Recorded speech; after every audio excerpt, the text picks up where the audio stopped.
శ్రద్ధ మనం వహిస్తే అది మన యొక్క ఆశీర్వాదానికి ఒక గొప్ప పునాదిగా నిలబడుతుంది. So focus is the foundation for your blessing. A lot of times we are distracted by our titles. మన యొక్క ఉద్దేశంలో మనం నిమగ్నం అవ్వాలంటే మనకు సరైనటువంటి హోదా కలిగి ఉండాలని చెప్పి మనం అనుకుంటూ ఉంటాం. I'm not saying you need to mingle with everybody, but I'm saying కొన్నిసార్లు మన యొక్క ఉద్దేశాన్ని మనం నెరవేర్చడానికి ఈ యొక్క హోదాన్ని మనము ఎక్కువగా ప్రాధాన్యత ఇస్తూ, ఆ యొక్క హోదాలకు మాత్రమే ప్రాధాన్యత ఇస్తూ, ఆ యొక్క టైటిల్ నేమ్స్కి, ఆ యొక్క టైటిల్స్కి మాత్రమే ప్రాధాన్యత ఇస్తూ we miss the whole point of a purpose. మనము ఆ యొక్క అర్హతలు, ఆ యొక్క హోదాల వెనక వెళ్తూ ఉంటాము. మనం మన యొక్క పొజిషన్ని, మన యొక్క కర్తవ్యాన్ని మనం మిస్ చేసుకుంటూ ఉంటాం. నువ్వు పేదవాడివా, ధనికుడివా, పెద్ద కులం నుండి వచ్చావా, చిన్న కులం నుండి వచ్చావా, it doesn't matter. The whole point is, are you the servant of Lord Jesus Christ? యాకోబు రాసినటువంటి ఆ యొక్క మాటలు చూస్తే అసలు ఏంటి, ఈయన హోదాను పక్కన పెట్టేశాడు, ఈయన యొక్క టైటిల్స్ని పక్కన పెట్టేసి సింపుల్గా రాయొచ్చు కదా, నేను యేసుక్రీస్తు యొక్క సహోదరుని రాస్తున్నానని రాయొచ్చు కదా, రాయలే. యెరూషలేము యొక్క సంఘ కాపరిని, మీ సంఘ కాపరిని రాస్తున్నాను, రాయలే. telling you, you're the servant of God. Amen. Today we're going to deal with a very unique topic. ఒక చక్కటి అంశం గురించి మనం మాట్లాడబోతున్నాం ఈరోజు. ఏంటి అది అంటే, శ్రద్ధ ఆశీర్వాదానికి పునాది. ఏంటది? శ్రద్ధ అంటే focus is the foundation for blessing. ఎందుకు చెప్పింది తెలుసా? కొంతమంది తెలుగు అర్థం కాలేదు. శ్రద్ధ ఏంటండి, ఆశీర్వాదం ఏంటండి, పునాది, తెలుగు మర్చిపోతున్నారు చాలామంది. సో శ్రద్ధ మనం వహిస్తే అది మన యొక్క ఆశీర్వాదానికి ఒక గొప్ప పునాదిగా నిలబడుతుంది. So focus is the foundation for your blessing. ఆ యొక్క శ్రద్ధను మనం వహిస్తే, శ్రద్ధగా మనం జీవిస్తే, శ్రద్ధగా మనం ఉంటే మనము మన యొక్క జీవితంలో ఆశీర్వాదాన్ని పొందుకోవచ్చు. ఈ యొక్క మాట మనకు అర్థం కావాలంటే మనం బైబిల్లో 2 పదాలు చూస్తూ ఉంటాము. ఏంటి? మొట్టమొదటిది అంటే లోగోస్ అని. లోగోస్ అనగా బైబిల్ ఏదైతే చెప్పబడినటువంటిది, బైబిల్లో చెప్పబడినటువంటిది లోగోస్ అని పిలుస్తాం. లోగోస్ అనగా ఎక్స్ప్రెషన్ ఆఫ్ గాడ్, దేవుని యొక్క మాటలు, దేవుని యొక్క అర్థాలు. కానీ ఇంకొక మాట కూడా ఉంది బైబిల్లో, అదేంటంటే రేమా. ఏంటది? రేమా అనగా జరుగుతున్నటువంటిది, చెయ్యగలిగేటువంటివి. So we are more focused on the logos, what he said, rather than rhema, ఏమి చేయగలడు అనేటువంటిది మనము అంత శ్రద్ధ వహించట్లా. మనము ఆయన ఏం చెప్పాడో మనకు తెలుసు, ఆయన వాగ్దానాలు తెలుసు, ఆయన యొక్క వాగ్దానాలన్నీ కూడా మనం బట్టి పడతాము. We memorize it. Sunday school నుండి మనం బట్టి పడుతూనే ఉంటాం. కానీ we don't know how to implicate it. దాన్ని మనం మనము వాడొచ్చు, మనం దాన్ని వినియోగించవచ్చు. రేమ అనగా ప్రేమ అనగా ఏంటో తెలుసా? ప్రేమ అనగా క్రియ, ఇట్స్ అ వర్క్. ప్రేమ అనగా స్టాటిక్గా ఉండిపోదు, ప్రేమ అనగా క్రియ రూపంలో మనకు కనబడుతుంది. హల్లెలూయా. సో శ్రద్ధ మనం వహిస్తే ఆ యొక్క శ్రద్ధ మనల్ని ఆశీర్వాదంలోకి నడిపిస్తుంది. ఆమేన్. హల్లెలూయా. యాకోబు గ్రంథం 1వ అధ్యాయం తీద్దాము. we can understand. యాకోబు గ్రంథం 1వ అధ్యాయము 1వ వచనం నుండి చూద్దాము.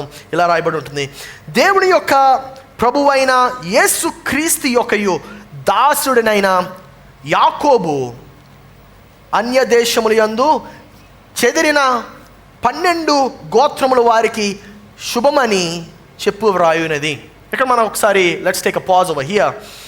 దేవుని యొక్కయు ప్రభువైన యేసు క్రీస్తు యొక్కయు దాసుడైన యాకోబు అనే మాటను మనం చూస్తున్నాం. ఎవరు రాస్తున్నారు ఈ మాట? యాకోబు అనగా ఎవరో మనం ఒకసారి చూద్దాం. యాకోబు అనగా ఆయన యేసయ్య యొక్క brother. He is the brother of Jesus Christ. ఆయన యేసయ్య యొక్క సహోదరుడు.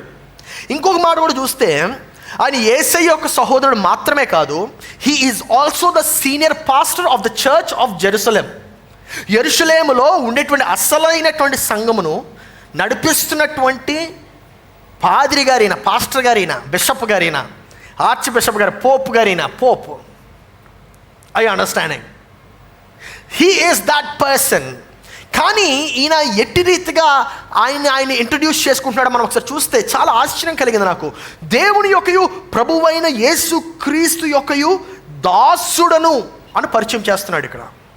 దీని అర్థం ఏంటంటే A lot of times we are distracted by our titles.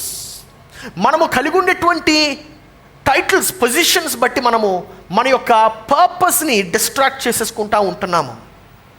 అంటే దాని అర్థం ఏంటంటే, మన యొక్క ఉద్దేశంలో మనం నిమగ్నం అవ్వాలంటే మనకు సరైనటువంటి హోదా కలిగి ఉండాలని చెప్పి మనం అనుకుంటూ ఉంటాం.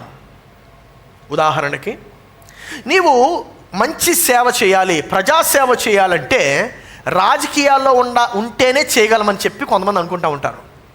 ఎందుకంటే you think you require a position and a title in order to serve people.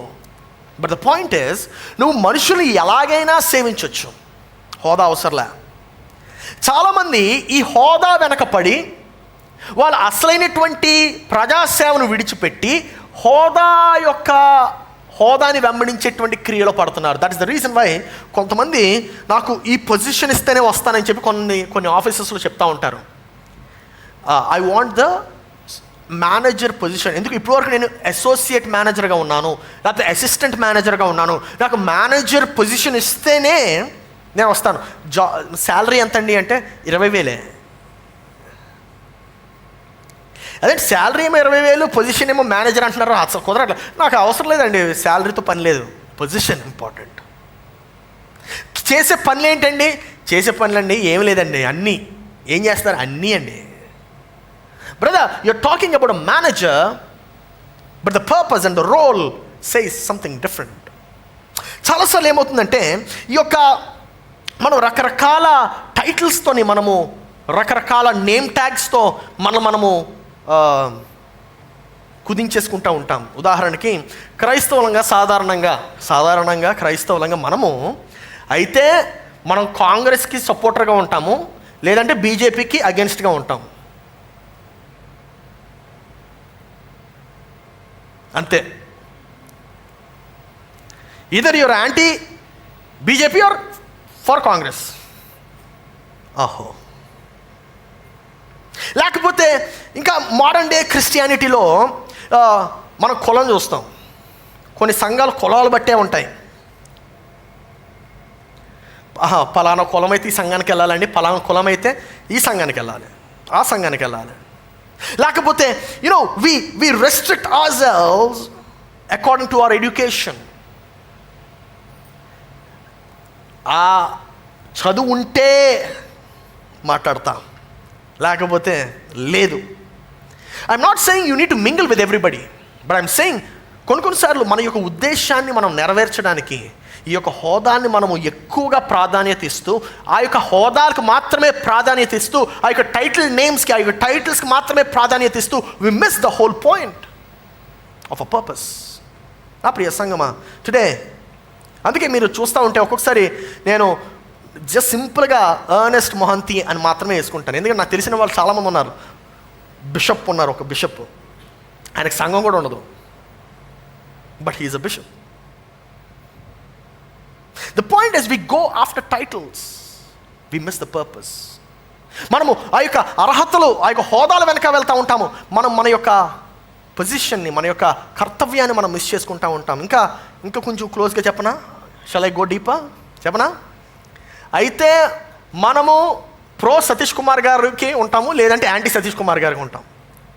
Correct. మీరు చెప్పండి, మీ అభిప్రాయం ఏంటి? నీకెందుకే అసలు ఆయన పైన ఆయన చూసుకోండి, నీ పని నువ్వు చూసుకోవచ్చు కదా. తెలియనటువంటి విషయాల్లోకి మనం వెళ్తూ ఉంటాం. The point is, it doesn't matter. నువ్వు పేదవాడివా, ధనికుడివా, నువ్వు పెద్ద కులం నుండి వచ్చావా, చిన్న కులం నుండి వచ్చావా, it doesn't matter. The whole point is, are you the servant of Lord Jesus Christ? Hallelujah. నువ్వు నీ కులంతో, గోత్రంతో, నీ చదువుతో, దేంతో పని లేదు. నువ్వు నీ యొక్క యేసు ప్రభువుకి దాసుడుగా, దాసురాలుగా ఉన్నావా అనేటువంటిది ప్రశ్న. లుక్ ఎట్ హౌ బ్యూటిఫుల్ యాకోబు రాసినటువంటి ఆ యొక్క మాటలు చూస్తే అసలు ఏంటి, ఈయన హోదాను పక్కన పెట్టేశాడు, ఈయన యొక్క టైటిల్స్ని పక్కన పెట్టేసి సింపుల్గా రాయొచ్చు కదా, నేను యేసుక్రీస్తు యొక్క సహోదరుని రాస్తున్నానని రాయొచ్చు కదా. రాయలే. నేను యెరూషలేము యొక్క సంఘ కాపరిని, మీ సంఘ కాపరిని రాస్తున్నాను, రాయలే. దాసుడును. హల్లెలూయా, హల్లెలూయా. ఎవరండి మీరు? నేను 8 figure ఆంటర్ప్రెన్యూర్ ప్యాకేజ్ ఉండేటువంటి వాడిని అని ఇంట్రొడ్యూస్ చేస్తూ ఉంటారు కొంతమంది. I'm telling you are the servant of God. Amen. ఎవరు నువ్వు? హల్లెలూయా. ప్రక్కవారి తిరిగి చెప్పండి, you are the servant of God. విషయం ఏంటంటే, నీవు నీ యొక్క అభిప్రాయాన్ని నీవు నమ్మలేకపోతే అది సత్యం కాదని. I'm going to repeat that again. నీ అభిప్రాయాల్ని నువ్వు నమ్మలేకపోతే నీ అంతటా నువ్వే. ఎవరో ఒకరు వ్యాలిడేషన్ కావాలి మనకి. మీరేమనుకుంటున్నారు అంటే నువ్వు నమ్మట్లేదని దాని అర్థం. అయ్యో అండర్స్టాండింగ్. నీ అంతటా నువ్వు ఆ యొక్క అభిప్రాయాన్ని నమ్మలేకపోతే that is not the truth at all. అది సత్యము కానే కాదు. You are not able to believe it. Because ఇంకా కొంతమంది చెప్తా ఉంటారు, కొంతమంది they try to oppose.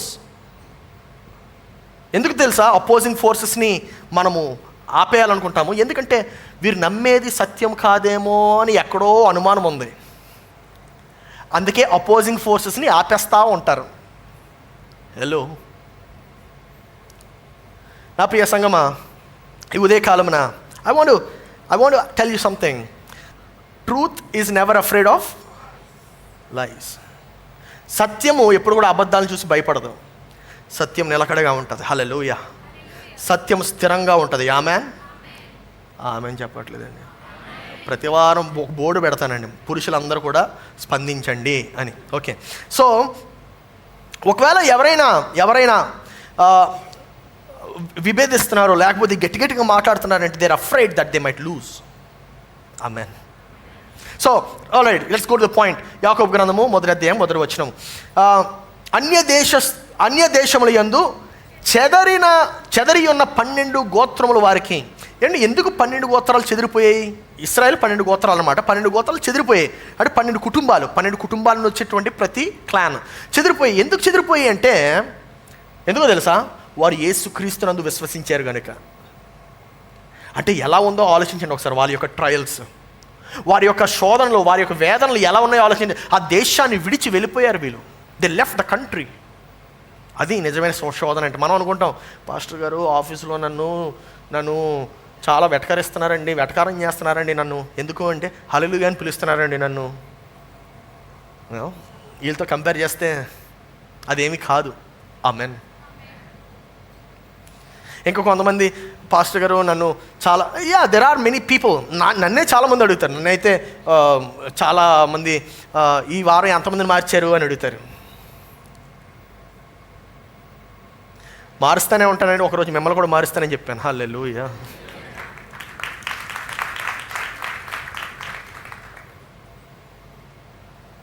So ఈ యొక్క 12 మంది ఈ పాస్టర్ గారు రాస్తున్నారన్నమాట. చెదిరిపోయినటువంటి వారికి ఉత్తరాలు రాస్తున్నారు. ఈ 12 గోత్రాల్లో ఉండేటువంటి కుటుంబాలకు ఉత్తరాలు రాస్తున్నారు. ఏమని రాస్తున్నారు చూడండి. నా సహోదరులారా, మీ విశ్వాసమునకు కలుగు పరీక్ష ఓర్పును పుట్టించుచున్నది ఎరిగిరి. మీరు నానా విధములైన శోధనలలో పడినప్పుడు అది మహా ఆనందము అని ఎంచుకొనుడి. సూపర్ రాశారైనా. ఏం రాశారు చెప్పనా? మన భాషలో చెప్తాను. మీరు చెదిరిపోయారు కదా, ఏం కంగారు పడొద్దు. మీ యొక్క ప్రతి వేదన, ప్రతి శోధన మీకు మహా ఆనందమని మీరు దాన్ని ఎంచుకోవాలట. అర్థమైందా? ఇప్పుడు చాలా బాగుందండి, చాలా బాగుంది. మహా ఆనందంగా నేను ఎలా ఎంచాలి? శోధన, వేదన, ఈ యొక్క ఏడుపును మీరు నానా విధములైన శోధనలో పడినప్పుడు. ఇంకొక మాట చూడండి ఇక్కడ, మీరు నానా విధములైన శోధనలో పడినప్పుడు అంటే దాని అర్థం ఏంటి? మీరు ఖచ్చితంగా పడతారని. పడితే అని రాయాలి కదా ఆయన. పడితే అంటే ఛాన్స్ ఉందని, పడినప్పుడు అంటే డెఫినెట్లీ ఇట్ విల్ హ్యాపెన్, డెఫినెట్గా అవుతుంది. పడినప్పుడు అది మహానందమని ఎంచుకొనడి.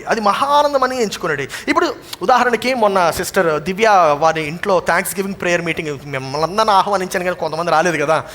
సో వెళ్తుంటే మీటింగ్కి, ఆ థ్యాంక్స్ గివింగ్ మీటింగ్ వెళ్తున్నప్పుడు కొంచెం లేట్ అయిపోయింది. ట్రాఫిక్ జామ్ వలన 3 km/h కార్లో స్పీడ్లో వెళ్తుంటే ఎంతసేపటికి వెళ్తాం? అందులో వర్షం మళ్ళీ వెళ్తుంటే వెళ్తున్నాము, కదలట్లేదు, కారు కదలట్లేదు. 1 కిలోమీటర్లు వెళ్తుంది, ఒక్కోసారి 0 కిలోమీటర్లు అంటుంది. అంటే ఆగిపోయింది కారు. ఆగిపోతే ఒకసారి కాల్ వచ్చింది నాకు బ్రదర్ విజయ్ గారి దగ్గర నుంచి. పాస్టర్ గారు చాలామంది వచ్చారు, ఇంకొక బ్రదర్ ఉన్నారు, ఆయనతో ఓపెనింగ్ ప్రేయర్ చేయించి పాటలు నడిపించమంటారా మీరు వచ్చినంత వరకు అన్నాను. ప్రైజ్ వెరీ గుడ్ బ్రదర్, తప్పకుండా స్టార్ట్ ఇట్ ఆఫ్ అని చెప్పి అన్నా.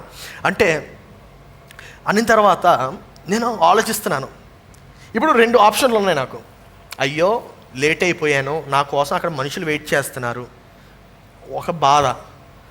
రెండోది, ఆ కిటికీ నుండి ఇలా బయట చూసినప్పుడు వర్షం పడుతుంది. ఆ రోజు నా పక్కనే బైక్ మీద 2 మనుషులు ఉన్నారు.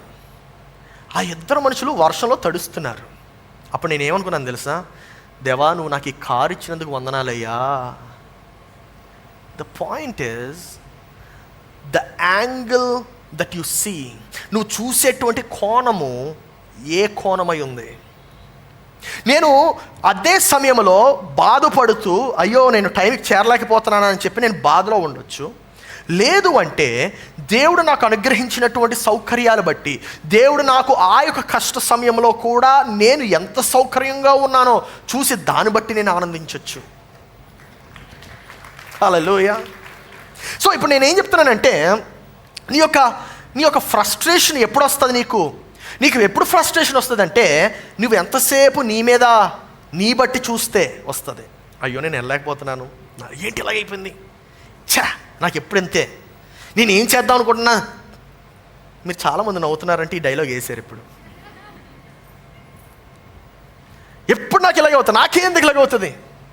నా ఫ్రెండ్ వాడు ఉంటాడు తేజ అని, ఆడు ఏం చేసినా 100 days వాటర్ వేద్దామంటే కూడా కింద నుంపేస్తాడు కొంచెం.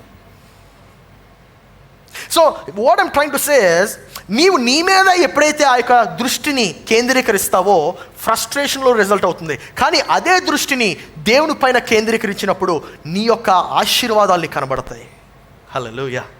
నీ యొక్క ఆశీర్వాదాలు నువ్వు చూస్తావా, లేకపోతే నీ యొక్క కష్టాలను చూస్తావా? అందుకే అది మహా ఆనందమని ఎంచుకోవడం అంటే ఏంటి అర్థమైంది మీకు ఇప్పుడు? ఎంచుకోవడం అంటే జాగ్రత్తగా వినండి. అది ఎంచుకోవడము, ఆ మాటే అక్కడ ఒక మంచి క్లియర్ స్టాన్స్ ఇస్తుంది. అది ఏంటి అంటే, ఎంచుకోవడం అంటే నటించడం కాదు. ఆహాహా ఎంత దరిద్రంలో ఉన్నాను, అయినా బయటికి మాత్రం మహా ఆనందంగా ప్రైజ్ ది లార్డ్ కాదు. No, that's not exactly what James is writing. యాకోబు అలా చెప్పట్లేదు. యాకోబు ఏం చెప్తున్నాడంటే, ఎంచుకోవడం అంటే చూసే విధానము. కరెక్ట్ తెలుగులో చెప్పాలంటే దృక్పథము. నీ యొక్క చూసే కోణము ఏ విధానంలో ఉంది. What angle are you looking at, how are you looking at. నువ్వు అనేక రకాలైనటువంటి శోధనలో పడతావు, అప్పుడు అది మహా ఆనందముగా ఎంచుకొనుడి. అందరూ చెప్పండి, ఎంచుకొనుడి.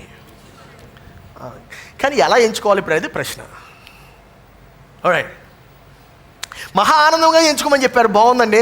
కానీ ఆనందంగా ఎలా ఎంచుకోవాలి తెలుసుకోవాలని ఉందా లేదా?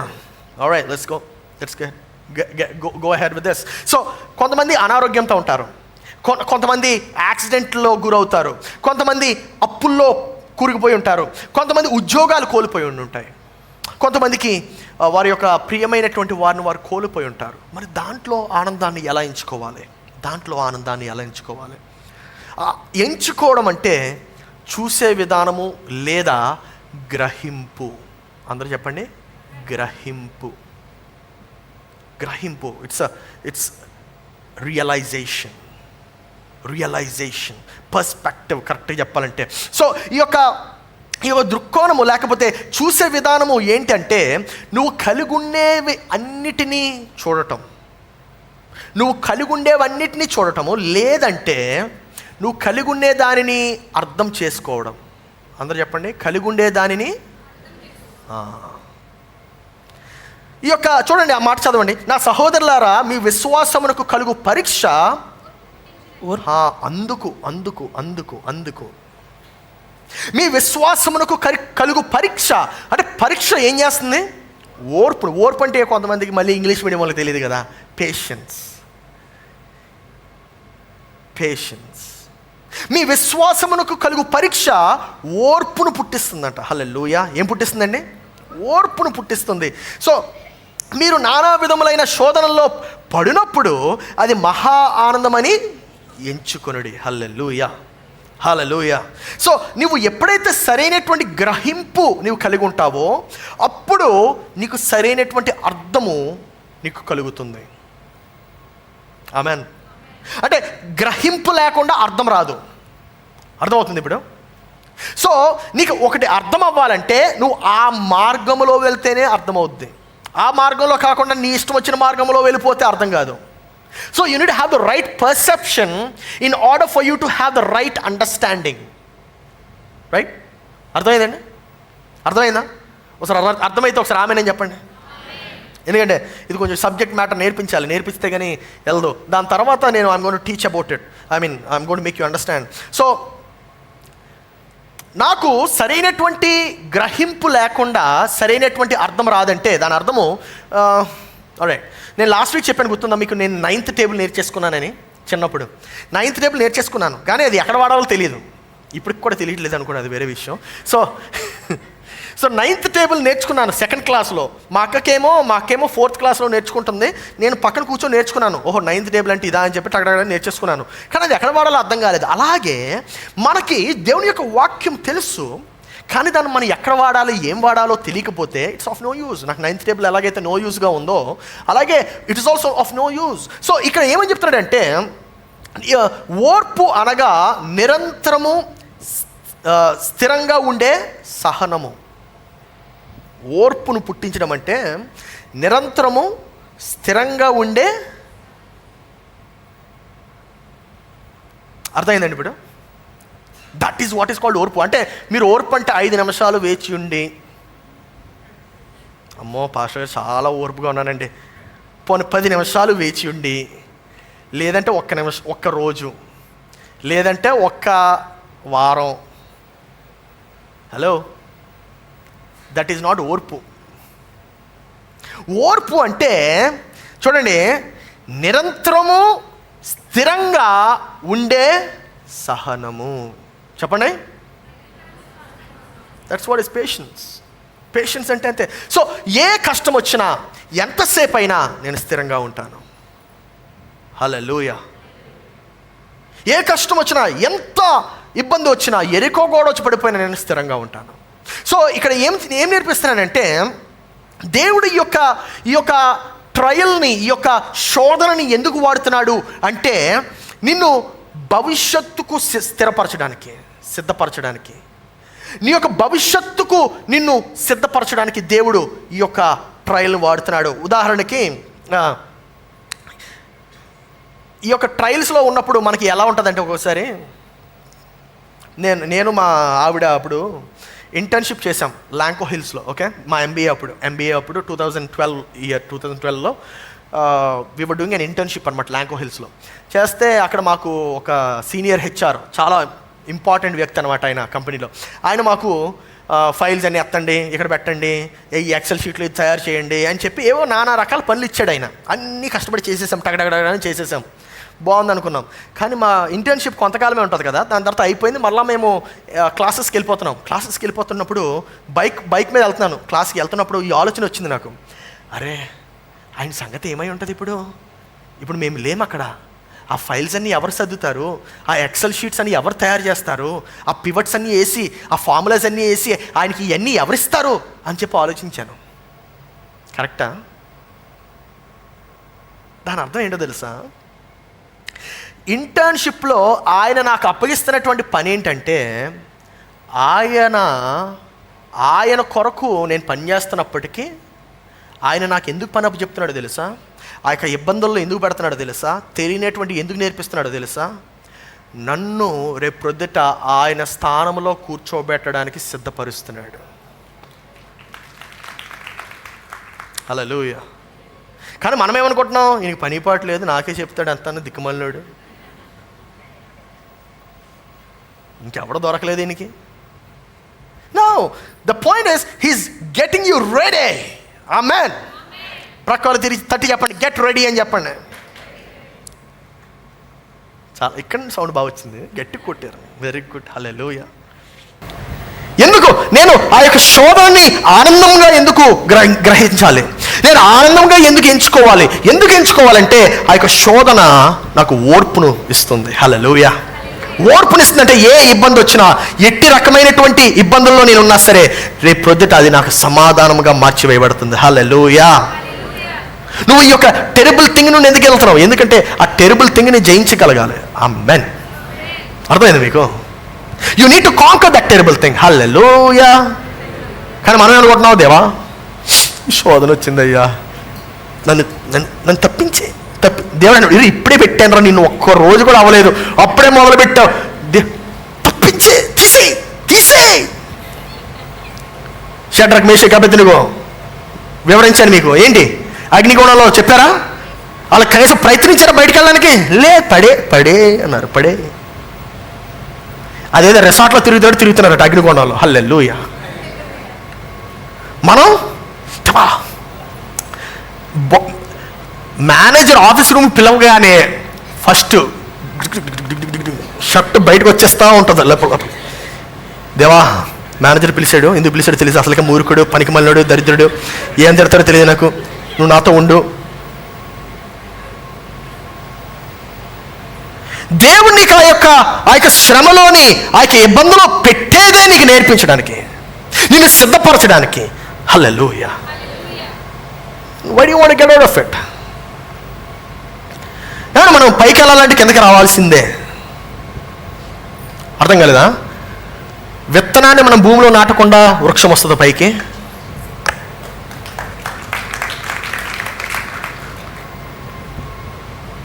హల్లెలూయా. సో నీ యొక్క విశ్వాసము, మీ విశ్వాసమునకు కలుగు పరీక్ష ఏం పుట్టిస్తుందంట? చెప్పండి బిగ్గరగా. బేస్ రాట్లే. మీ విశ్వాసమునకు కలుగు పరీక్ష ఏం పుట్టిస్తుంది? ఓర్పును పుట్టిస్తుంది. ఆ అగ్ని, ఆ మంట ఇంకొకటి పుట్టిస్తుంది. Hallelujah. It is giving birth to something else. అది ఇంకొకటి పుట్టిస్తుంది. ఏం పుట్టిస్తుంది? ఓర్పును పుట్టిస్తుంది. ఆ ఓర్పు ఎలా ఉంటుంది? నిన్ను సిద్ధపరుస్తుంది. ఆ ఓర్పు నిన్ను భవిష్యత్తుకు సిద్ధపరుస్తుంది. ఆ ఓర్పు నిన్ను గొప్పవాడిగా చేస్తుంది. 4వ వచనం చూద్దాము. మీరు సంపూర్ణులను అనునాంగులను ఏ విషయంలోనైనను కొదువు లేని వారై ఉండినట్లు. మళ్ళీ చదవండి. ఏ విషయంలోనైనా మీరు మొట్టమొదటిగా ఏంటి? మీరు సంపూర్ణులను అనునాగులను ఏ విషయంలోనైనా కొదువు లేని వారై ఉండినట్లు ఓర్పు తన క్రియను ఏం క్రియ కొనసాగిస్తుంది? ఓర్పు తన. హల్లెలూయా. ఇప్పుడు మనకు ఓర్పు కలిగి ఉండాలంటే బయటకు వచ్చేస్తే ఓర్పు కలిగి ఉంటామా? లేదు కదా. ఓర్పు కలిగి లేకపోవడం వల్ల బయటకు వచ్చేస్తున్నాం. సో ఇప్పుడు చెప్పండి, పక్కలు తిరిగి మీ శోధన నుండి బయటకు రావడానికి ప్రయత్నించండి చెప్పండి. చాలా విచిత్రంగా ఉంది కదా ఇది, చాలా విచిత్రంగా. That's exactly what I'm trying to teach you.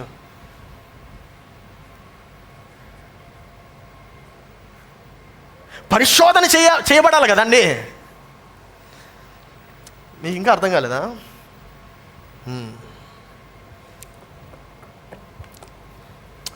Suit material కొన్నాను. 2 మెటీరియల్స్ చూపించాడు నాకు.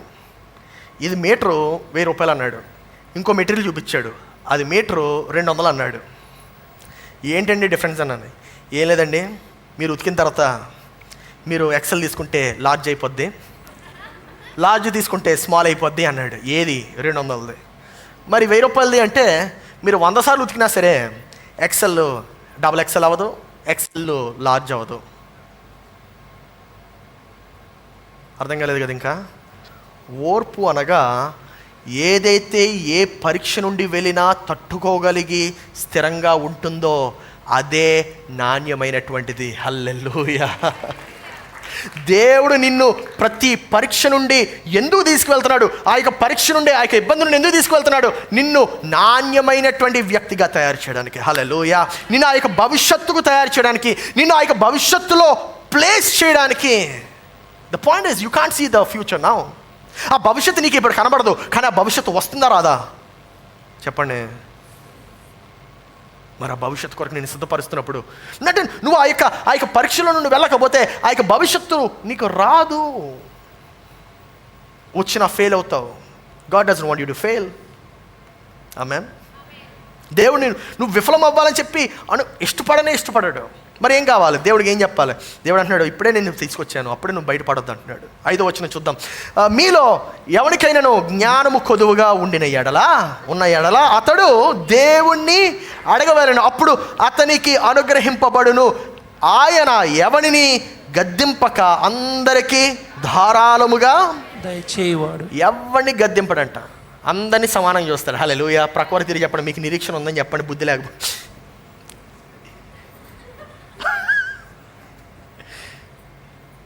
మళ్ళీ చదువుదాం, అప్పుడు అర్థమవుతుంది నా జోక్. ఓకే. మీలో ఎవరికైనాను జ్ఞానము, ఎవరిని అడగాలి? మనం ఎవరిని అడుగుతున్నాం? పక్కోడిని. ఆడు ఇంకా దరిద్రమైన స్థానంలో ఉంటాడు, ఆడిని అడుగుతావు, ఏం చేయాలి బ్రదర్ చెప్పండి నాకు. అరే నువ్వు వెళ్ళి పానీపూరి బండి పెట్టుకోరా అని చెప్తాడు.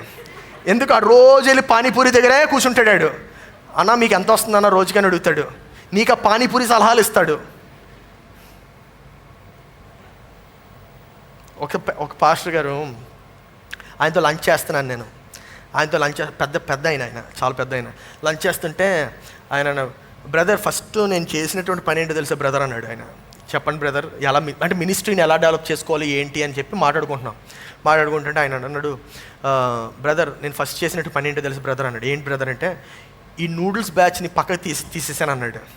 నూడిల్స్ బ్యాచ్ ఏంటి బ్రదర్? నూడిల్స్ బ్యాచ్ అంటే, ఏం లేదు బ్రదర్, వాళ్ళు రోజు నూడిల్స్ తింటారు, నూడిల్స్ తిని రోజు నూడిల్స్ వాడి దగ్గరికి వెళ్ళి మాట్లాడి మేము కూడా నూడిల్స్ పెట్టుకోవాలనేటువంటి ఆలోచనలు కలిగి ఉంటారు. అలాంటి వాళ్ళు మనకు పనికిరారు బ్రదర్. So true. మరి అలాంటి వాళ్ళు పనికి వస్తారో తెలుసా? ఎవరైతే భవిష్యత్తుని చూడగలరో. ఆమేన్. ఎవరైతే భవిష్యత్తుని చూడగలరో. చూడండి, మీలో ఎవరికైనాను జ్ఞానము కొదువుగా ఉండిన ఎడల అతడు దేవునిని అడగ. ఇక్కడ ఈ యొక్క మాట జ్ఞానము అనగా it's a different interpretation of here. నేను మీకు కరెక్ట్గా ఇస్తాను. ఈ యొక్క మాటకి మన యొక్క మోడర్న్ డేలో జ్ఞానము అనగా ఇది స్కిల్ అనమాట. స్కిల్. మీలో ఎవరికైనా స్కిల్ తక్కువ ఉంటే దేవుణ్ణి అడగమంటున్నాడు. స్కిల్ అనగా ఏంటి? సరే ఫస్ట్ జ్ఞానము అనేటువంటి పదానికి చూద్దాము. జ్ఞానానికి కావలసినటువంటి అవసరతలు 3 అవసరతలు ఉన్నాయి. ఓకే. జ్ఞానానికి కావలసినటువంటి, పాస్టర్ గారు జ్ఞానానికి కావాల్సిన అవసరతలు ఏంటండి అంటే ఉన్నాయి. ఆశ్చర్యపోతారేమో, చూద్దాం. మొట్టమొదటి అవసరత అజ్ఞానం. అందుకే చెప్పాను కదా, మీకు కూడా నిరీక్షణ ఉంది. హల్లెలూయా. మనకు నిరీక్షణ ఉంది. ఎందుకో ఎవడైనా జ్ఞానంగా పుట్టేస్తాడా చెప్పండి? మరీ అంత నవ్వుతున్నారే కానీ ఎవ్వరు అంత స్మార్ట్ కాదు, ఎవరు అంత వైజ్ కాదు. మనలో ఎవరు కాదు. మనకు కావాల్సిన జ్ఞానం పొందుకోవాలంటే ఏం కావాలి చెప్పండి? అజ్ఞానం కావాలండి. అది చూడడానికి వినడానికి చాలా విచిత్రంగా ఉంది కానీ దట్స్ ద ట్రూత్. సో ఈ యొక్క అజ్ఞానము అనగా ఏంటి అంటే, అజ్ఞానము అనగా సత్యము లేకపోవడం, ద యాబ్సెన్స్ ఆఫ్ ట్రూత్. సత్యము లేకపోతే అదే అజ్ఞానము. సత్యము లేకపోతే మనందరం కూడా అలాగే పుట్టాము. ఏమంటే ఉదాహరణకి చిన్నప్పుడు మీకు గుర్తుందో లేదో కానీ నాకు బాగా గుర్తుంది. చిన్నగా అప్పుడే దినాలు డేస్ బేబీని చేతిని నోట్లో పెట్టుకుంటున్నాను. నమ్ముతున్నారా? లేదు, వేరే వాళ్ళు చూసి చెప్తున్నాను. చిన్నపిల్లలు ఏం చేస్తారు? ఏంటిది ఇలా ఉంది, ఇదేదో వెరైటీగా ఉంది, ఇది సరిగ్గా కూడా కనపట్టలేదు నాకు, అరే ఏంటి ఇలా వేవీగా ఉంది, సర్లే ఏదో ఒకటి నోట్లో పెట్టేసుకుందా, నోట్లో పెట్టుకుంటాడు. తర్వాత వాళ్ళ అమ్మ చెప్తుంది, రే అది నోట్లో పెట్టుకోవద్దురా రే, ప్లీజ్ రా రే. అప్పుడు ఆడికి నెమ్మదిగా కళ్ళు కనబడతాయి. కళ్ళు కనబడ్డా స్టార్ట్ అయ్యి, ఓహో ఇదేంటి రోయ్ రే, ఒరే ఇది కర్రలా ఉందనుకున్నా, కాదు రే దీనికి ఏమున్నాయి, వేలు ఉన్నాయి దీనికి. సరే వేలు నోట్లో పెట్టు. అమ్మ చెప్తావు, రే వేలు నోట్లో పెట్టుకోవద్దురా ప్లీజ్ రే. నెమ్మది చూస్తాడు, ఓహో సర్లేదు నోట్లో పెట్టుకోకూడదు ఇది. ఏం చేయాలి దీంతో తెలియదు, ఏం చేయాలో. వచ్చిన వాళ్ళందరూ ఫడీలని కొడతా ఉంటాడు. అజ్ఞానే కదా, కొడతా ఉంటాడు, దడిలు కొడతా ఉంటాడు. వచ్చిన వాళ్ళందరూ hi and bad, hi fade అని కొడతాడు. అలా అమ్మ చెప్తుంది, మళ్ళీ వాళ్ళ నాన్న చెప్తాడు, రే కొట్టకూడదు, అలాగా కొట్టకూడదు. తర్వాత నేర్పిస్తుంది, దీన్ని నువ్వు చక్కగా అన్నం కలుపుకొని తినడానికి వాడాలంటది. ఓహో అదా ఇది, అది అన్నమాట ఇది. ఓ ఈ చెయ్య భోజనం చేయడానికి అని అప్పుడు తెలుసుకుంటారు. So I understand the processes. జాగ్రత్త వినండి. ఇప్పుడు ఫస్ట్ది అజ్ఞానం కావాలి, ఈ శిశువు అజ్ఞానంలో ఉన్నాడు. రెండవది అర్థం చేసుకునేటువంటి బుద్ధి కావాలి. ఇప్పుడు ఈ అమ్మ నేర్పిస్తుంది, ఈ చేయ ఇలా వేలాడేయొద్దు, లేకపోతే చెయ్యి ఎలా పడితే ఎలా పడేయొద్దు, లేకపోతే చేతితో ఇతరులకు తగిలించొద్దు. చేతితో ఏం చేయాలి? చేయి నీ దగ్గర పెట్టుకోవాలి, చేతి నీ దగ్గర పెట్టుకోవాలి. ఓహో నా దగ్గర పెట్టుకోవాలి. దాని ద్వారా చేతి నువ్వు చక్కగా అన్నం కలుపుకోవడానికి వాడచ్చు. చేతి నువ్వు అన్నం కలుపుకోవడం రాయటానికి వాడచ్చు. ఓహో రాయటానికి కూడా వాడచ్చు. చేతులతో నువ్వు బట్టలు వేసుకోవచ్చు, చేతులతో నువ్వు వస్తువులు పట్టుకోవచ్చు. You can touch it, you can feel it అని నేర్పిస్తూ ఉంటుంది. మూడవది ఏంటంటే సమీకరిస్తూ ఉంటాడు. కలుపుకోవడం, అవన్నీ సమీకరిస్తూ ఉంటాడు. ఏంటి? సత్యాలు ఇవన్నీ. అర్థమైంది? ఇప్పుడు ఇవన్నీ సత్యాలు. ఏంటి సత్యం? నీ చెయ్యి ఇతరులు తగలకూడదు. తగిలితే ఊరుకుంటారండి? ఏదో ఒకసారి పక్కోడి తగిలిచ్చి చూడండి, ఊరుకోరు. ఓహో సో ఇవన్నీ సమీకరిస్తాడు. He gathers it. ఈ సత్యాలన్నింటిని వాడుకుంటాడు. తర్వాత అర్థం చేసి ఓహో ఇది తల. స్కూల్లో నేర్పిస్తారు head, shoulders, hips, knees, toes. బాగానే గుర్తుంది మీకు. So you accumulate the truth. ఇప్పుడు అవన్నీ చేస్తే నాలుగోది ఏమొస్తుందంటే జ్ఞానం వస్తుంది. ఏమొస్తుంది? జ్ఞానం వస్తుంది. ఇప్పుడు అర్థమైంది. ఇప్పుడు సో జ్ఞానం రావాలంటే పరధ్యానంలో ఉండి దేవా నాకు బుద్ధిని దయచేసే అంటే ఇచ్చేవాడు కాదు ఆయన. ఇప్పుడు అడిగిన తర్వాత మనం వెతకాలి ఎలా ఇస్తున్నాడని. I understanding. ఎలా ఇస్తున్నాడని వెతకాలి. చూడండి,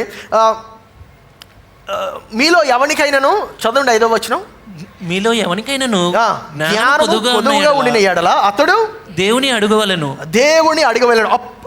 అప్పుడు అది అతనికి అనుగ్రహింపబడను. ఆయన ఎవరిని గద్దింపక, ఆయన ఎవరిని గద్దింపక అందరికి ధారాళంగా దయచేయవాడు. హల్లెలూయా. అందరికి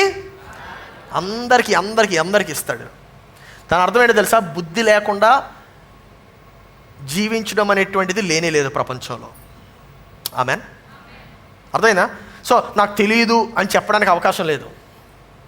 ఓకే, ఇప్పుడు చూద్దాం. చదవండి ఇప్పుడు 6. అయితే అతడు ఏమాత్రమును సందేహింపక విశ్వాసముతో అడగవలెను. ఏంటంటే ఏమాత్రము సందేహింపక ఎలా అడగాలట? విశ్వాసముతో అడగవలెను. సందేహించువాడు గాలి చేత రేపబడి ఎగిరిపడి సముద్ర తరంగమును పోలియుండును. గాలి చేత ఎత్తబడి ఎగిరిపడి సముద్ర తరంగములు అంటే చూడండి, ఆయన వేవ్ అవుతున్నాడు అంట. ఎవడు? నువ్వు అడిగిన తర్వాత నువ్వేం నమ్మాలి? దేవుడు నాకు ఇస్తాడని. దేవుడు నాకు ఇస్తాడని ఎప్పుడైతే నమ్ముతావో అప్పుడు చూస్తావు, వెతుకుతావు. ఓకే, ఎక్కడ దొరుకుతుంది ఇది నాకు.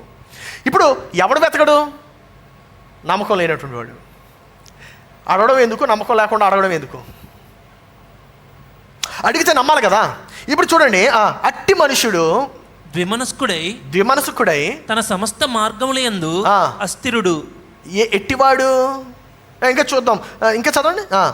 గనుక ప్రభువు వలన తనకి ఏమైనను దొరుకునని తలంచుకొనరాదు. అంటే నువ్వు అడిగితే ఖచ్చితంగా దేవుడు ఇస్తాడు. కానీ అడిగిన తర్వాత నువ్వు నమ్మకపోతే దేవుడు ఇవ్వడు.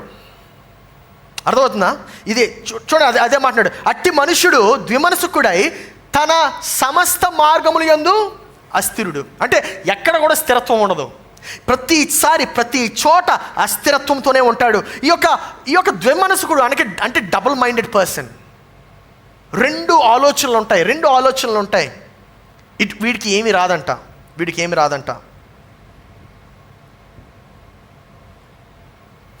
ఏమంటే ఎవరైనా ట్రబుల్లో ఉంటే దేవునికి వందనాలు చెప్పాలనుకుంటాడా? ముందు ఏడుస్తాడు, ఖచ్చితంగా ఏడుస్తాడు.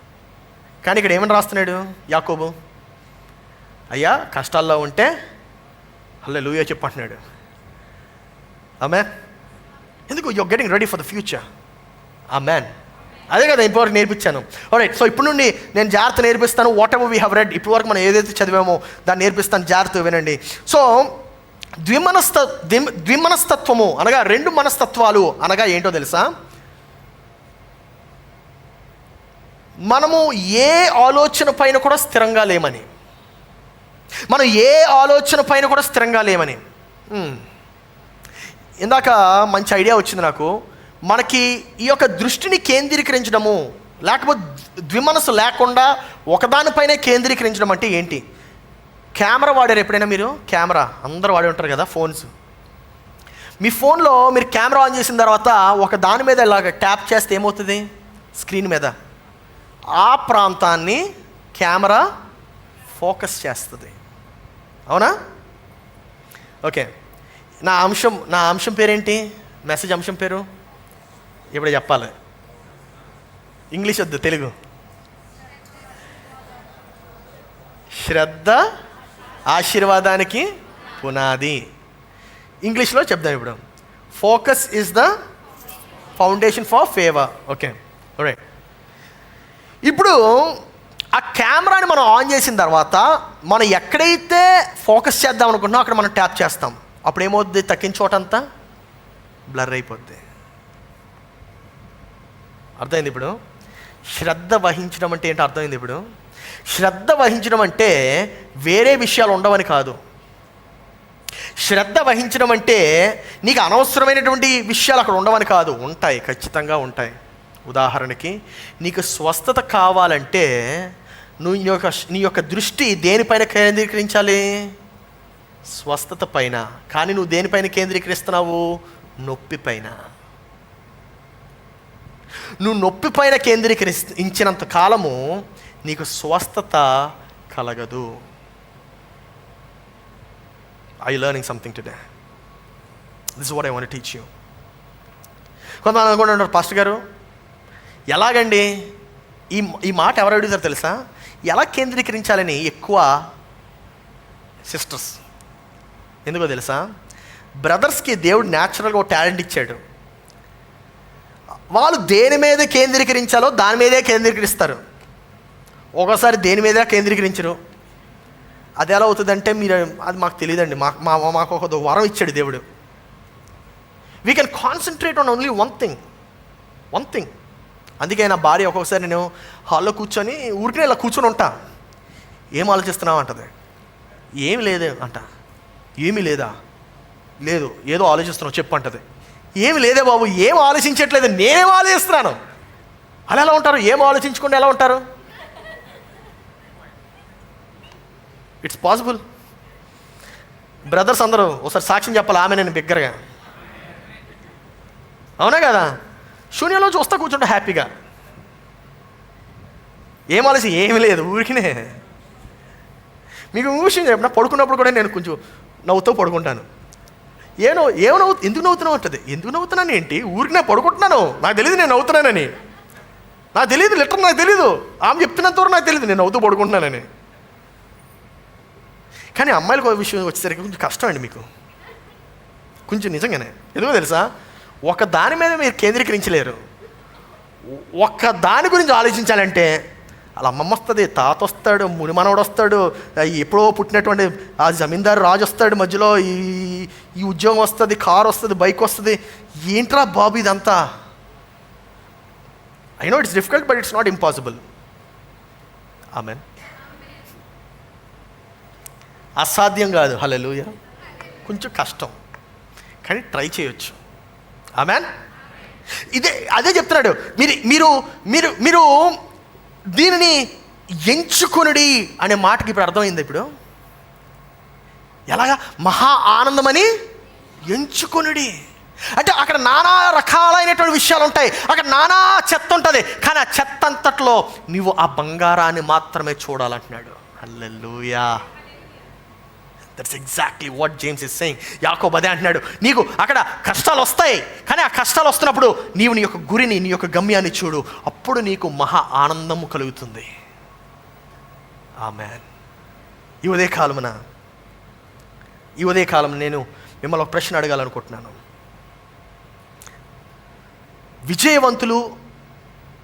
విజయవంతులకి విజయం లేనటువంటి వారికి ఉండేటువంటి ఒక గొప్ప వ్యత్యాసం ఏంటంటే, విజయవంతులు ఉద్దేశము మీద దృష్టిని కేంద్రీకరిస్తారు. విజయవంతులు ఉద్దేశము మీద దృష్టిని కేంద్రీకరిస్తారు. అనవసరమైనటువంటి వాటిని వారు పట్టించుకోరు. కొన్నిసార్లు మనం అనవసరమైనటువంటి వాటిని పట్టించుకుంటూ ఉంటాం. అనవసరమైనటువంటి విషయాల్ని మనం దాన్ని ఎక్కువ హైలైట్ చేస్తూ ఉంటాం. కానీ విఫలమైనటువంటి వారు ఏం చేస్తారంటే అనవసరమైన వాటి మీద దృష్టిని ఎక్కువగా కేంద్రీకరిస్తూ ఉంటారు. నీ యొక్క జీవితాన్ని ఒకసారి నువ్వు పరిశీలించుకోవాలని నేను అడుగుతున్నాను. ఎలా పరిశీలించుకోవాలి? నీవు నీ యొక్క సమయాన్ని ఎలాగా వాడుతున్నావు? కొంతమంది రకరకాల ఎంటర్టైన్మెంట్తో వాడుతూ ఉంటారు. ఉదాహరణకి కొంతమంది టీవీ చూస్తూ ఉంటారు, కొంతమంది న్యూస్ చూస్తూ ఉంటారు, కొంతమంది స్పోర్ట్స్ చూస్తూ ఉంటారు, కొంతమంది ఎక్కువ సోషల్ మీడియానే వాడుతూ ఉంటారు. ఒక యాప్ తర్వాత ఇంకొక యాప్ తర్వాత ఇంకొక యాప్ వాడుతూ ఉంటారు. ఎందుకు అలాగ చేస్తారు? కొంతమంది నైట్ లైఫ్ అని, కొంతమంది దే లైక్ నైట్ లైఫ్. రాత్రంతా తిరుగుతూ ఉంటారు, పగలంతా పడుకుంటూ ఉంటారు. ఎందుకు ఇలా చేస్తూ ఉంటారంటే because they have a pain in their life. They want to evade that pain. ఆ యొక్క నొప్పి వారికి తెలియకుండా వారు దాటివేయాలనుకుంటున్నారు వీటితో.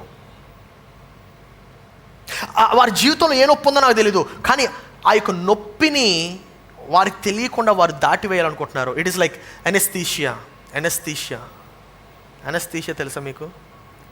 ఒకసారి అలాగే నేను చిన్నప్పుడు డాక్టర్ దగ్గరికి వెళ్ళాను, డెంటిస్ట్ దగ్గరికి వెళ్తే నాకు ఇక్కడ జ్ఞానదంతం వచ్చింది. జ్ఞానదంతం వస్తే ఆయన పీకేస్తానన్నాడు. సరే పీకే అన్నాను. సూపర్గా పీకేశాడు. అసలు నొప్పి తెలియదు, ఏం తెలీదు. ఏంట్రా భలే ఉంది, ఇంత సింపుల్ ఆ జ్ఞానదంతం పీకేయడం అని చెప్పి అనుకున్నాను నేను. కానీ ట్యాబ్లెట్లు ఇచ్చింది ఆమె. ట్యాబ్లెట్ ఇస్తే ట్యాబ్లెట్లు వాడిన తర్వాత ఫస్ట్ డే ఏం బాగానే ఉందండి, సర్జరీ అయిపోయింది, అంత బాగానే ఉంది. సెకండ్ డే వచ్చింది, నెమ్మదిగా నొప్పి వస్తుంది. ఏంట్రా ఇది అనుకున్నాను. రెండో రోజు ఇంకొంచెం పెరిగింది. అయ్యా బాబు, ఎవడో కూడా జ్ఞానదంతం పీకించుకోకూడదురా బాబు అని అర్థమైంది నాకు. మూడో రోజు భయంకరం. 4వ రోజుకి నెమ్మదిగా సబ్సైడ్ అయ్యింది. నాకు తర్వాత అర్థమైంది anaesthesia, the effect of anaesthesia. మన జీవితం కూడా అంతే. మనం రకరకాల ప్రయోగాలతో రకరకాల ప్లాట్ఫామ్స్ని మనం వాడుతూ ఉంటున్నాం. కొంతమంది అంటూ ఉంటారు, పాస్టర్ గారు మరి న్యూస్ చూడకపోతే ఎలాగండి? న్యూస్ చూస్తేనే కదా ప్రపంచంలో ఏం జరుగుతుందో తెలుస్తుంది. నేను నా సమాధానం ఒకటే ఆ యొక్క ప్రశ్నకి. నీ లోకాన్ని నువ్వు బాగు చేసుకోలేనటువంటి వాడువు, ఇంకా లోకాన్ని ఏం బాగు చేస్తావు? నీ లోకాన్ని నువ్వు బాగు చేసుకోవాలి కదా. నీకెందుకు ఆ లోకం? You repair your world first. Amen. అది రకరకాల పెయిన్స్, ఆ నొప్పులు ఏంటో మనం చెప్పలేం. ఒక్కోసారి మా నాన్నగారు ఇలా చేశారండి, అందుకే my wife was telling me the same thing.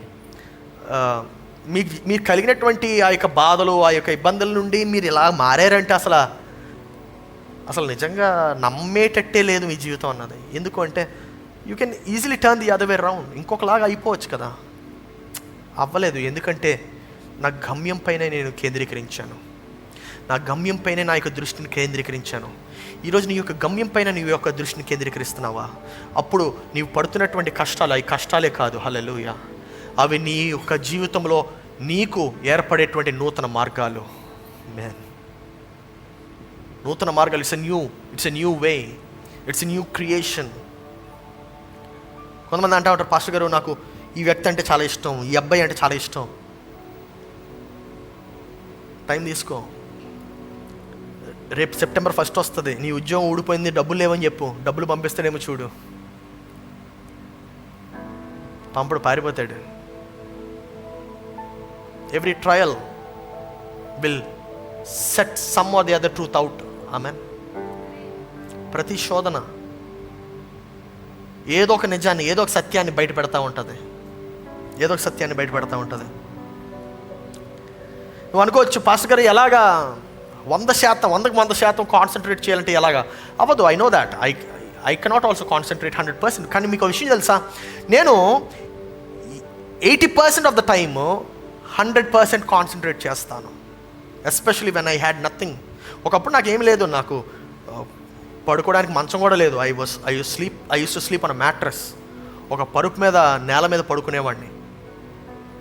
నేల మీద పడుకున్నప్పుడు కూడా 80% of my time I use to live concentrated life. ఈరోజు నీ యొక్క జీవితాన్ని నువ్వు బాగు చేసుకోవాలంటే నీ యొక్క జీవితం పైన నువ్వు ఫోకస్ చేయాలి. Everything should be focused. నువ్వు ఆ యొక్క అర్జెన్సీని ఇంటెన్షనాలిటీతో రీప్లేస్ చేయాలి. ప్రస్తుతం ఉండేటువంటి అవసరతని నీ యొక్క ఉద్దేశంతో నువ్వు రీప్లేస్ చేయాలి. హల్లెలూయా. దేంతో? ఉద్దేశం. అందరూ చెప్పండి, మళ్ళా చెప్పండి బిగ్గరగా. ఆలోచించండి. నేల మీద, పరుపు మీద పడుకునేవాడు ఈరోజు ఇక్కడ నిలబడి ఇలా వాడబడుతున్నాడంటే అది ఊరికనే అవ్వదు. నా యొక్క అవసరతలన్నింటినీ కూడా నా యొక్క ఉద్దేశంతో రీప్లేస్ చేసేసాను. ఇది నాకు ఉపయోగపడితేనే, ఇది నాకు ఈ పని చేస్తే నాకు ఉపయోగపడితేనే చేసేవాడిని. But we stop doing that. మనం ఎలా పడితే అలా ఉంటున్నాం. వస్తుంది కదా, ప్రతి నెల డబ్బులు వస్తున్నాయి కదా, క్రెడిట్ కార్డు ఉంది కదా, గీకుతున్నాం కదా, పర్లేదు ఇప్పుడు కాకపోతే ఇంకెప్పుడు ఎంజాయ్ చేస్తాం, ఇప్పుడు కాకపోతే ఇంకెప్పుడు అనుభవిస్తాం. I don't know what you're doing. Maybe you're taking drugs, or maybe you got addicted to pornography. లేకపోతే నీవు ఏ వ్యసనాలకు అలవాటైపోయావు నాకు తెలియదు. Maybe night life.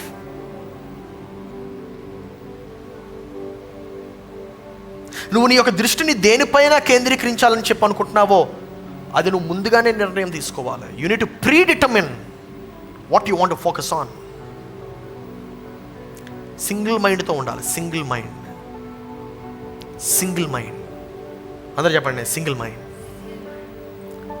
కొంతమంది ఆ టీవీకే స్టక్ అయిపోతారు. మీకు టీవీ న్యూస్ సంగతి చెప్తాను. మీరు అనుకుంటున్నారు చాలా మహత్యమైనటువంటి కార్యం చేస్తున్నారని టీవీ న్యూస్. కాదండి, ఆ న్యూస్ ఎలా మారుస్తుంది. నేను మా ఇంట్లో కేబుల్ టీవీ పీక్ పడేశాను. No TV. ఎప్పుడో చాలా సంవత్సరాలు అవుతుంది. I think in 2015 or 16 I removed cable TV. Maybe 17, I don't remember. Long time back. ఎందుకో తెలుసా, ఆ న్యూస్ పెడితే వాడు లాస్ట్కి వర్షాన్ని కూడా వాడు వాడుకుంటాడు. ఎలాగో తెలుసా, మీరు అందరూ అసలు వర్షం ఎంత ఆశీర్వాదకరమో తెలుసా మీకు? వర్షము మానవులకి ఎంత ఆశీర్వాదకరం. కానీ ఆడేం చేస్తాడు, వర్షాన్ని ఇక్కడ వరద వచ్చేస్తుంది, ఇక్కడ పొంగిపోతుంది. మనం ఏమనుకోండి, దేవా ఎందుకయ్యా ఈ వర్షం? అరే వర్షం కాకపోతే ఇంకేం వస్తుందయ్యా వర్షాకాలంలో? ఎండాకాలం వస్తే మార్చేస్తారు మళ్ళీ వెంటనే. ఇక్కడ ఎండలు వచ్చాయి, ఈడు చచ్చిపోయాడు, ఆడి చచ్చిపోయాడు, ఎంతమంది చచ్చిపోయారు. మరి ఎండ కావాలి కదా. ఎండాకాలం రాకపోతే మామిడి పళ్ళు వస్తాయా? ఎండాకాలం రాకపోతే ఆ యొక్క నేల మళ్ళీ రీసెట్ అవుతుందా? ఆ యొక్క మట్టి, ఆ మట్టిలో కావలసినటువంటి ఆ యొక్క సామర్థ్యత ఆ ఎండాకాలంలోనే వచ్చేది. మళ్ళీ నీళ్ళు పడితే అప్పుడు దాని మీద అప్పుడు మరలా పునరుజ్జీవం వస్తుంది. కానీ మన యొక్క న్యూస్ ఛానల్స్ చూడండి ఎలా మార్చేస్తున్నాయి. ప్రతి దానిని they can change. Some of us are stuck with something. మనలో కొంతమంది ఒక విషయాన్ని పట్టుకొని మనం దానిలో స్టక్ అయిపోయి ఉన్నాం. దేవుడు అంటున్నాడు, ఈరోజు నేను ఆ యొక్క పరిస్థితిని మారుస్తాను. నేను ఆ యొక్క పరిస్థితిని మారుస్తాను. నీవు నీ యొక్క దృష్టిని కేంద్రీకరించు. నీ యొక్క దృష్టిని ఒకదానిపైన కేంద్రీకరించు. Don't go haywire. ఎలా పడితే అలా వెళ్ళిపోద్దు.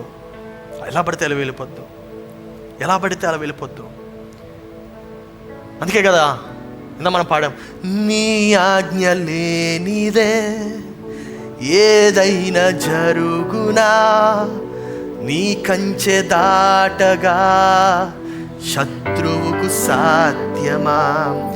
సర్వకృపానిధి మా పరమ కుమ్మరి, నీ చేతిలోనే మా జీవమున్నది.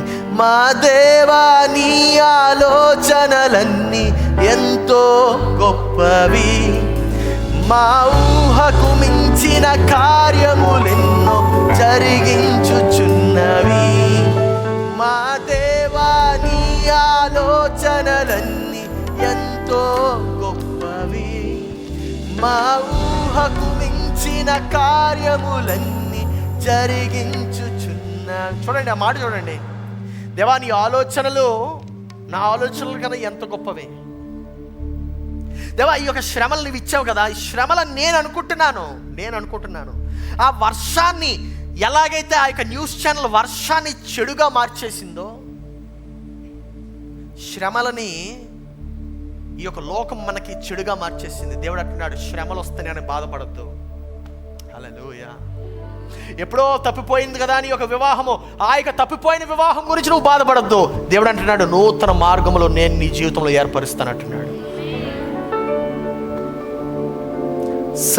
సర్వకృపానిధి మా పరమ కుమ్మరి, నీ చేతిలోనే మా జీవమున్నది.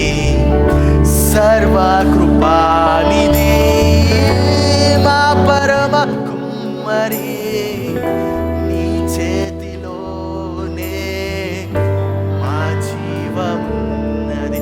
మా దేవా, నీ ఆలోచనలన్నీ ఎంతో గొప్పవి, మా ఊహకు మించిన కార్యములెన్నో జరిగించుచున్నవి. మా దేవా, నీ ఆలోచనలన్నీ ఎంతో గొప్పవి, మా ఊహకు మించిన కార్యములెన్నో జరిగించుచున్నవి. ఏమైనా లేచి నిలబడదామా? కథ మొత్తం మార్చగలవు, నీ నామముకే మహిమంతా తెచ్చుకుందువు. ఏమైనా కథ మొత్తం మార్చగలవు, నీ నామముకే మహిమంతా తెచ్చు. మరొకసారి, ఏమైనా చేయగలవు, ఏ పరిస్థితిని మార్చగలవు, అంతా మార్చగలవు యేసయ్యా. నీ నామముకే మహిమంతా తెచ్చుకుందువు. యేసయ్యా, యేసయ్యా, నీకే సాధ్యము. నా జీవితాన్ని మార్చివాడా యేసయ్యా, యేసయ్యా, నీకే సాధ్యం. యేసయ్యా, యేసయ్యా,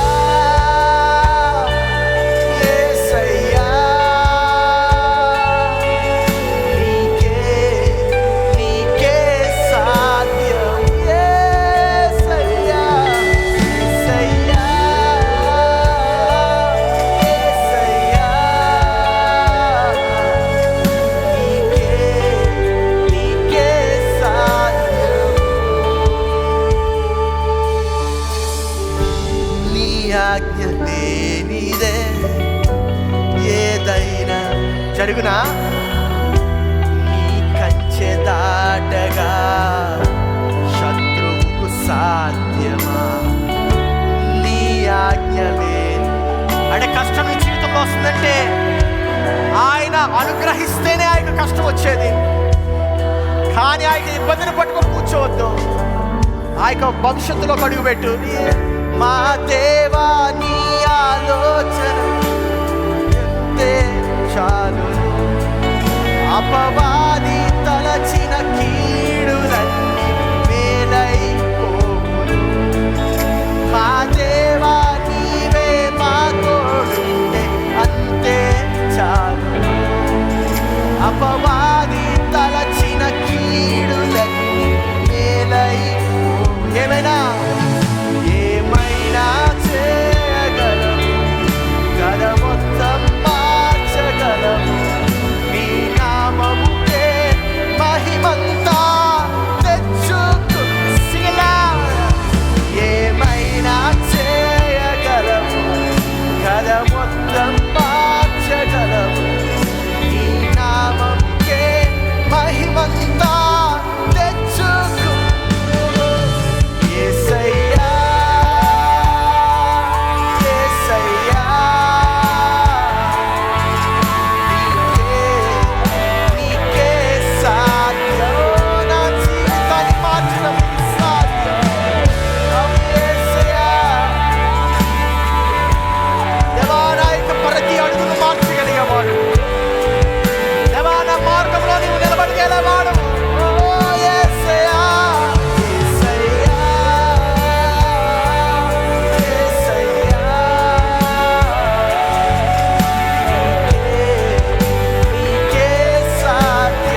ఏ జీవితాన్ని మార్చగలడు.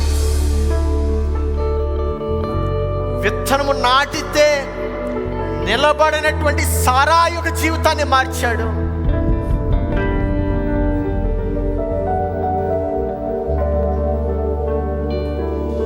దావీదును అంతం చేయాలని సౌలు ఎన్నో మార్లు ప్రణాళించాడు. కానీ దావీదు దేవుని యొక్క చిత్తంలో భాగమై ఉన్నాడు. అందుకే దేవుడు దావీదును తన యొక్క హస్తాలతో ప్రతి ఇబ్బంది నుండి తీసుకువెళ్ళాడు. కానీ కాచాడు. ప్రతి ఇబ్బంది నుండి దావీదును తీసుకువెళ్ళాడు. Every trial and temptation. దావీదు వెళ్ళనటువంటి శోధన లేదు, దావీదు వెళ్ళనటువంటి మార్గము లేదు. కానీ ఆ యొక్క మార్గంలో, ఆ యొక్క శోధనలలో దేవుడు తనని కాచాడు. షడ్రక్, మేషక్, అబేద్నెగో ఆ యొక్క అగ్నిగుండంలో వారు కాలబడలేదు, కానీ అగ్నిగుండంలో వెయ్యబడ్డారు. నీవు ఉండేటువంటి శోధన, నీవు కలిగి ఉండేటువంటి శోధన, అది దేవుని యొక్క ప్రణాళికే. కానీ గుర్తుపెట్టుకో, అపవాది నిన్ను తాకలేడు. ఎందుకంటే ఆ మార్గములో నుండి దేవుడిని తీసుకువెళ్ళాలని ఆశపడుతున్నాడు. ఆ యొక్క మార్గములో నుండి మాత్రమే నువ్వు వెళ్తే అప్పుడు మాత్రమే నీకు కొన్ని విషయాలు అర్థమవుతాయి. అందుకు దేవుడు నిన్ను ఆ యొక్క మార్గములో నుండి తీసుకువెళ్తున్నాడు. It is hard for you now. ఇప్పుడు అది నీకు కష్టం, కానీ అది భవిష్యత్తులో కష్టము కానే కాదు. దేవుడు అంటున్నాడు, గాఢాంధకారపు లోయలలో నీవు సంచరించినను ఏ అపాయము నీకు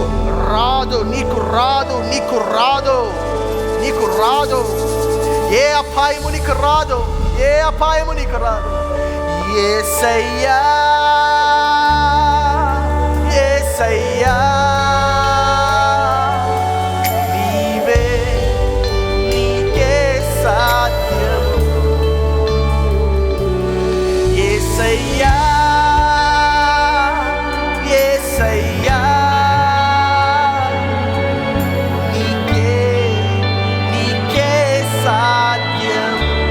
నా జీవితం మార్చడం నీకు సాధ్యమయ్యా. నా యొక్క అనుమానపు పరిస్థితులు, నా యొక్క ద్విమనసు పరిస్థితి, దేవా సింగిల్ మైండెడ్నెస్గా, దేవా కేంద్రీకరించేటువంటి మనసుగా మార్చు యేసయ్యా. ఈ ఉదయకాలంనైనా మార్చమని అడుగుతున్నాము. నీ యొక్క క్రియలు చేయము, జీవితాలు మార్చము, పరిస్థితులు మార్చము, నీ కార్యాలు జరిగించుము. యేసు పరిశుద్ధ నామములో అడిగి ప్రార్థిస్తున్నాము తండ్రి. ఆమేన్.